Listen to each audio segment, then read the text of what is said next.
Olá, boa noite. Vamos dar continuidade ao nosso estudo a respeito das políticas de parricídio.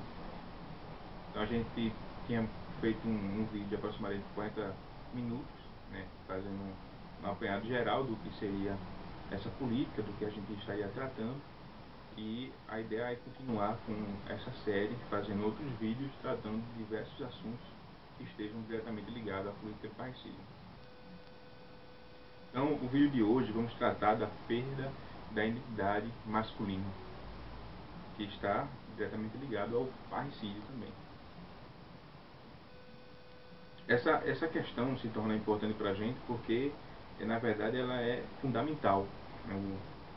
O parricídio não é simplesmente você derrubar as figuras que representam o pai, né, que é o rei, o papa, até Deus, mas também você acabar com a identidade masculina, que o pai tem essa função, né, da identidade masculina, da formação de uma cultura, dos valores masculinos.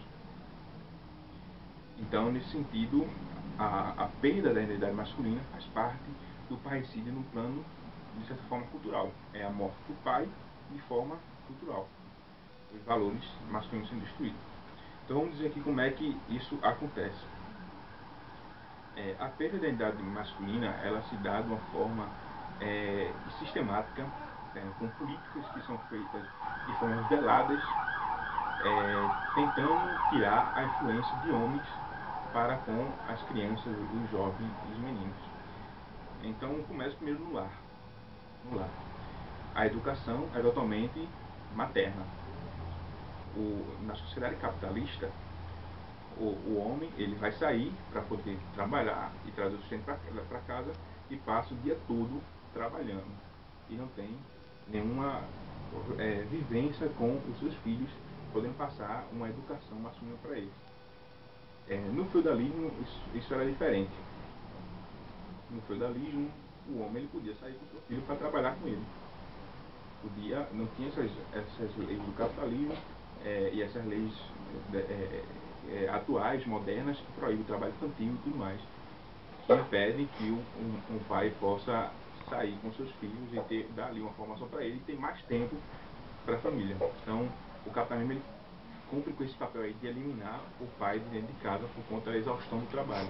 E aí a educação é totalmente materna, uma educação feminina. No entanto, esse pai ainda se torna presente. Então, no final de semana, ele chega em casa de noite, mesmo cansado, e aí precisa de uma política mais acirrada para tirar o pai dentro de casa.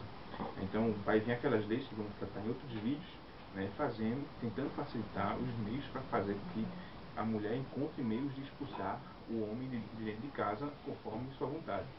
Isso aí facilita com que a família perca essa estrutura patriarcal. E aí os jovens, os meninos, não têm mais nenhuma figura masculina para poder se identificar. E aí isso é em casa. Isso também vai ocorrer na escola. A educação também, na verdade, a instrução, ela tinha o papel do homem na instrução era importante para os jovens. E cada vez mais, com essa ideia de colocar homens e mulheres estudando juntos, o que ocorre é que, na verdade, se prioriza as meninas, né, modifica toda a estrutura da escola para adaptar a elas, adaptar a escola para as meninas, sem se preocupar com os meninos. E uma das coisas são os professores.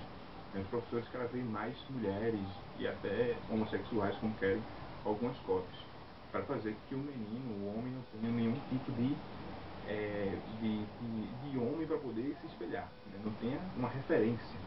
Isso também se faz importante. Então, esse é o mecanismo dentro das escolas. Então, existem leis, vamos tentar trabalhar sobre elas, de facilitar a entrada de mulheres na educação, na instrução na escola, fazendo com que a escola seja uma grande creche para educar meninas, né? E os homens perder a sua identidade masculina. E depois a própria universidade, né? Na universidade também tem um processo forte de fazer com que cada vez mais os professores sejam mulheres, facilitar com mecanismos legais né, através dos concursos, modificando as matérias, procurando maneiras de impedir os homens de entrar nesses espaços. Inclusive o próprio salário é isso. Muitas feministas reclamam do salário, diz que inclusive é machismo, porque sabe que os salários são mais para as mulheres e tal, mas a verdade é que o próprio sucateamento do salário faz parte do mecanismo poder expulsar os homens desses locais, né? Faz parte dessa engrenagem. As feministas, elas na verdade, elas têm que agradecer, e elas sabem que têm que agradecer a esse mecanismo, né? Porque cumpre com a sua agenda. Então esses são os 3 livros aí. É claro que existem outros nas universidades, na televisão, sempre produzindo modelos femininos, né? Esses são os básicos, a família, a escola e a universidade. Mas existem outros espaços onde se promove o modelo da mulher para que o homem não consiga ter um modelo próprio. E quando aparecem os modelos masculinos, esses modelos são normalmente bem efeminados. Você percebe na novela os homens com a cara lisa, né, com aquelas roupas mais efeminadas, preocupados com a beleza e tal, sem, na verdade, ter nenhum tipo de valor masculino. Então, isso aí faz parte dessa política de tentar destruir a identidade masculina, que é um parricídio cultural, um parricídio ideológico. Qual é a consequência disso? Para que isso serve? O homem ele vai ter problemas nas suas relações. Por quê? Porque a mulher ela vai ter a sua formação ideológica com a sua mãe, né, com a sua professora, vai estar desenvolvendo as suas relações naturais e continuar reproduzindo o pensamento, a ideologia, a cultura das mulheres. A verdade é que homens e mulheres são diferentes e encontram experiências diferentes na realidade. Então, um homem jovem ainda, 8 anos, 7 anos, já pode se apaixonar por uma menina e sem a figura de um pai, né, de uma pessoa que possa explicar para ele o que é aquilo, ele vai ter certa complexidade, dificuldade de entender e vai ter problemas inclusive psicológicos, né, coisa que as mulheres não vão passar porque tem sempre essa maternidade, essa figura da mulher presente ali na vida dela. O que acontece é que ela aprende a desenvolver todos os mecanismos das relações amorosas, sexuais, e o homem não. O homem vai ter que aprender na prática, quebrando a cara, né? Enquanto que para as mulheres tem uma passagem dessa cultura de mãe para filha, de professora para filha, sempre vai ter essa passagem. O homem não. O homem ele vai ter que aprender sozinho, né, porque está tendo essa política de afastamento da figura paterna dos adolescentes, dos jovens. A consequência é que vai aumentar, até um aumento no número de homossexuais, porque as crianças ficam confusas, se apaixonam e não sabem porque não é correspondida, não sabe como lidar com aquilo, né? O relacionamento é uma coisa complexa, não é a gente não é com os animais, são relações complexas e se não tem uma pessoa para explicar para o menino como lidar com certas coisas, é claro que isso vai ter uma dificuldade na vida dele. Então, para as mulheres isso é importante para as feministas. Por quê? Porque isso aumenta o poder das mulheres sobre os homens.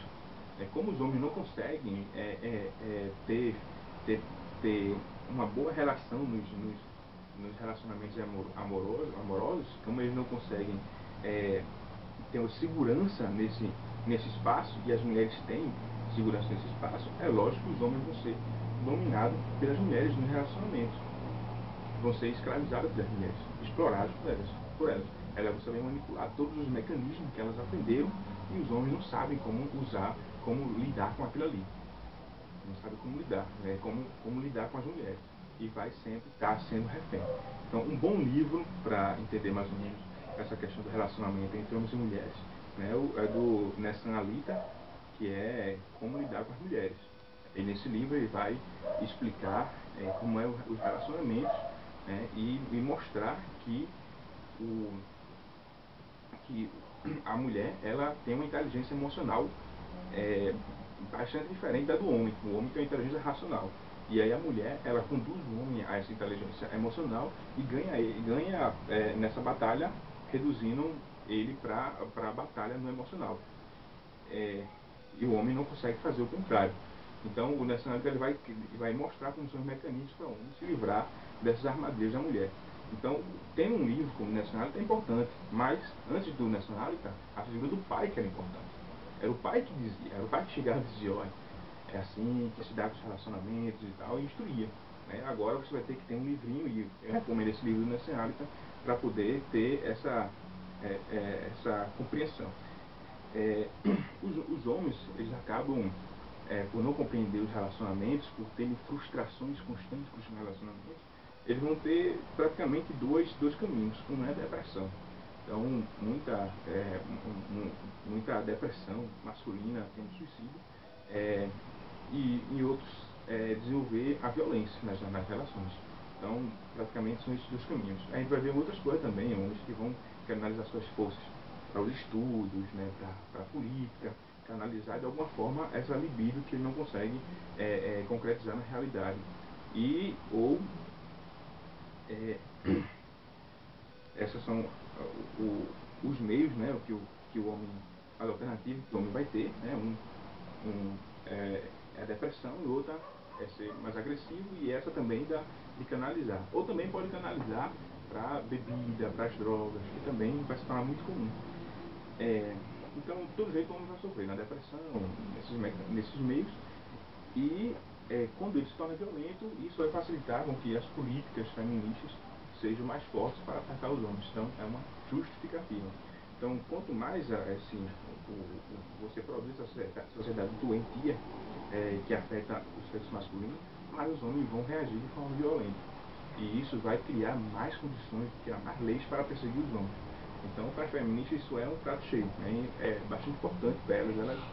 Elas precisam disso para poder continuar com o seu programa. Né? E aí eu solicito aí que se leia o Scum Manifesto, da Valéria Solanas, que fala exatamente das estratégias, né, para poder exterminar o sexo masculino. Então, faço esse convite dessa leitura aí da Valéria Solanas, o Scum Manifesto. Então, um exemplo disso que eu estou falando, hoje, além da Europa, que a gente sabe que está mais ou menos assim, é o Japão. Né? O Japão, ele passou por isso, um momento de industrialização, onde não tinha figura do pai, né? E depois teve uma revolução cultural, mas com o avanço da esquerda lá, e hoje os homens praticamente não têm a figura do pai em casa, e se desenvolveram na verdade estão acabando com a masculinidade, né? Então, a terra dos samurais, dos homens, na verdade a identidade masculina, ela tem sido destruída lá, né, naquela terra. Então, essa é a consequência aí do avanço do feminismo, né?